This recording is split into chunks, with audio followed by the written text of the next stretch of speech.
ঘটনাস্থল আসানসোলের রূপনারায়ণপুর। স্থানীয় সরকারি পলিটেকনিক কলেজের ইউনিয়ন রুমেই ছাত্রীকে শারীরিক নিগ্রহের অভিযোগ। ছাত্রীর বাবার অভিযোগের ভিত্তিতে গণধর্ষণের মামলা শুরু করেছে সালানপুর থানার পুলিশ।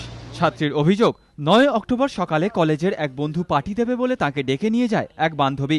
তাকে নিয়ে যাওয়া হয় কলেজের ইউনিয়ন রুমে। অভিযোগ, সেখানে মাদক মেশানো পানীয় খাইয়ে শারীরিক নিগ্রহ করা হয় তার।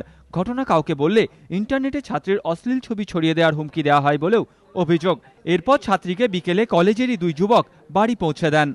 কোনো বান্ধবীকে দিয়ে ওকে ডাকা করানো হয়, তো ডেকে নিয়ে ওকে যখন ডেকে যে কোনো বার্থডে পার্টি আছে সেখানে অ্যাটেন্ড করার জন্য, ওই সময় ওকে বললো কি খাবি, তো মেয়ে চিকেন ফিকেন ঝাবি ঝাবি ছিল, চিকেন একটা খেয়েছে, বলছে না ফ্রুট জুসও খা।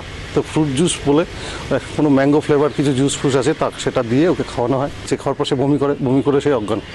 ছাত্রীর বাবার অভিযোগের ভিত্তিতে তৃণমূল ছাত্র পরিষদ নেতা সাম্য মণ্ডল সহ 5 জনের বিরুদ্ধে গণধর্ষণের মামলা রুজু করেছে পুলিশ। যদিও অধ্যক্ষর দাবি ছাত্রীটির মাইগ্রেনের সমস্যা ছিল, তাই তিনি অসুস্থ হয়ে পড়েন। তবে অন্য কোনো ঘটনা ঘটেছে কিনা তা খতিয়ে দেখতে গঠিত হয়েছে 6 সদস্যের তদন্ত কমিটি। স্টেপস নিয়েছি এনকোয়ারি কমিটি, আর এটা ছাড়া কোনো স্টেপ নিয়ে আর বাইরের দেয়ালে সমস্ত লিখে দিচ্ছি বহিরাগতদের প্রবেশ নিষেধ। পুলিশ জানতে পেরেছে অভিযুক্তদের মধ্যে একজন ঝাড়খণ্ডের দুষ্কৃতী মিথিলেশ ওঝা। প্রশ্ন উঠেছে, কলেজের ইউনিয়ন রুম পর্যন্ত কি করে পৌঁছল ওই দুষ্কৃতী? ঘটনার পূর্ণাঙ্গ তদন্ত দাবি করেছে এসএফআই। যদিও অভিযোগ অস্বীকার করেছেন তৃণমূল ছাত্র পরিষদ নেতা অশোক রুদ্র। তবে এই ঘটনায় দলের কেউ জড়িত থাকলে তার বিরুদ্ধে ব্যবস্থা নেওয়ার প্রতিশ্রুতিও দিয়েছেন তিনি।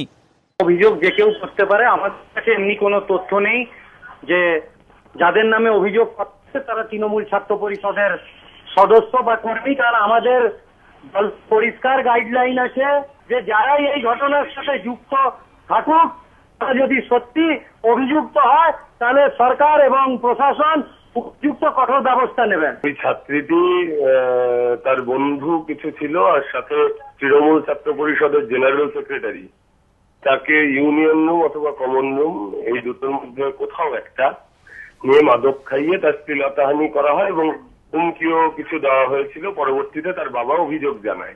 শুক্রবার আসানসোল মহকুমা আদালতে ছাত্রীর গোপন জবানবন্দি নেওয়া হয়। ডাক্তারি পরীক্ষাও হয় ওই ছাত্রীর। সিল করে দেওয়া হয়েছে ইউনিয়ন রুম ও ক্যান্টিন। কৌশিক গাঁতাইত, এবিপি আনন্দ, বর্ধমান।